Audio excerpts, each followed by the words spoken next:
करते हैं और सबसे पहले ग्लोबल बाजारों से संकेत समझ लेते हैं। अजय, देखिए कल जब हम आपसे बात कर रहे थे तो आपने बोला रिकॉर्ड स्तर तो दिख रहा है पर वो खुशी नहीं आ रही है। वो खुशी शायद सेकंड हाफ में थोड़ी सी कम जरूर हो गई, पर सबसे पहले क्या आज ग्लोबल बाजार खुश कर रहे हैं? देखिए ये जी हाँ, हम इंडियन मार्केट पे आते हैं। मैंने आपसे कल कहा था कि जो रैली इस समय बाजार में दिख रही है वो बहुत नैरो रैली है, यानी चुनिंदा 2-3 स्टॉक्स लेके जा रहे हैं। और जब भी रैली नैरो होती है, देखिए खुशियां जब तक आप बांटेंगे नहीं और चौतरफा रैली खुशी नहीं होगी ना, वो ज़्यादा लास्ट नहीं करती है। वही हुआ बाजार में भी। 2 दिन से आप देखिए small cap mid cap and days low में बंद हो रहा है। लेकिन मैं आता हूँ इस वाले पॉइंट पर, बट ग्लोबल पॉइंट मार्केट में कल एक इंपॉर्टेंट चीज़ हुई है। पूरी दुनिया में गम का माहौल नहीं है, सिर्फ यूएस मार्केट में थोड़ा गम का माहौल है। और वो भी इसलिए कि कल कमेंट्री फेड मिनट्स की भी यही दिखा रही है कि इमीडिएट रेट कट्स नहीं होंगे। लगभग हर बोर्ड मेंबर फेड की तरफ से कोई बड़ा स्ट्रेटेजिस्ट आके यही बोलता है कि अभी इमीडिएट रेट कट्स की ज़रूरत नहीं है, थोड़ा डेटा देखना पड़ेगा। तो इस बात को लेके बार बार जो है यूएस मार्केट थोड़ा सा मायूस हो जाता है।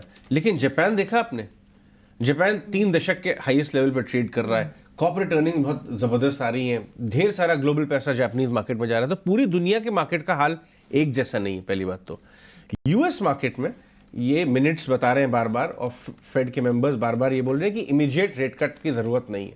पहले उम्मीदें आई थी कि मार्च में रेट कट आएगा, फिर वो कट का डिले हो गया, अप्रैल में जून तक आने लगी बात, अब जुलाई की बात आ रही है। बट धीरे धीरे बाजार ये बात समझ रहा है कि कब रेट कट होगा ये इतना इंपॉर्टेंट नहीं है।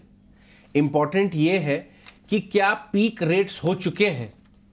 तो जो आंसर है इसका, उसके अंदेशा ज़्यादा है कि पीक रेट्स मतलब हाईएस्ट रेट्स पॉसिबल वो हमारे पीछे हैं। चाहे रेट कट 1 महीने के बाद आए या 2 महीने के बाद आए या 3 महीने के बाद आए, रेट कट का डायरेक्शन सही है, स्पीड भले अभी डिसाइड करना मुश्किल है। इसलिए बाजार बहुत ज़्यादा गिरता नहीं। और हमें भी यूएस मार्केट से सिर्फ यही समझने की ज़रूरत है कि पीक ऑफ रेट्स यूएस के इज बिहाइंड अस।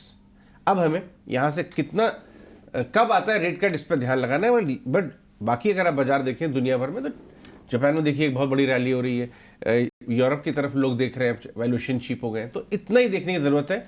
मैं आपको बार बार ये बात कह रहा हूँ कि हम बहुत ज़्यादा क्यूज़ इंडियन मार्केट इस समय ग्लोबल मार्केट से नहीं ड्रॉ कर रहे, अनलेस रेडी कोई 500-700 पॉइंट की अब यूएस मार्केट में गिरावट दिखे जिसका यहाँ भी सेंटिमेंट पर असर हो, कोई ज़्यादा चिंता की बात नहीं है। कल भी बॉन्ड यील्ड नीचे आई है यूएस की, और डॉलर इंडेक्स नीचे आया, इसलिए सब चंगा है वहाँ पे, सब चंगा सी।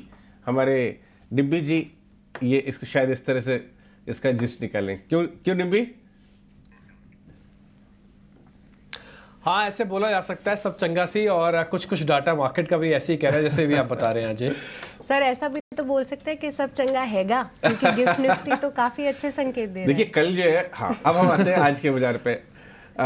क्या हुआ कि कल परसों ही हो गया था एक्चुअली, मैं बता रहा हूँ ना, सिर्फ HDFC bank, ICICI bank Nifty को और बैंक निफ्टी को सहारा दिए बैठे थे।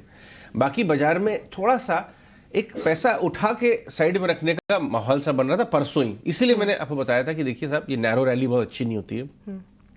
ब्रॉडर पार्टिसिपेशन चला गया है, सिर्फ लार्ज कैप है, और लार्ज कैप में चुनिंदा स्टॉक्स। अब आप कल का इंटरडे देखिए निफ्टी, कल का इंटरडे बैंक निफ्टी और स्मॉल कैप मिड कैप। परसों भी small cap mid cap days low पे बंद हुए थे।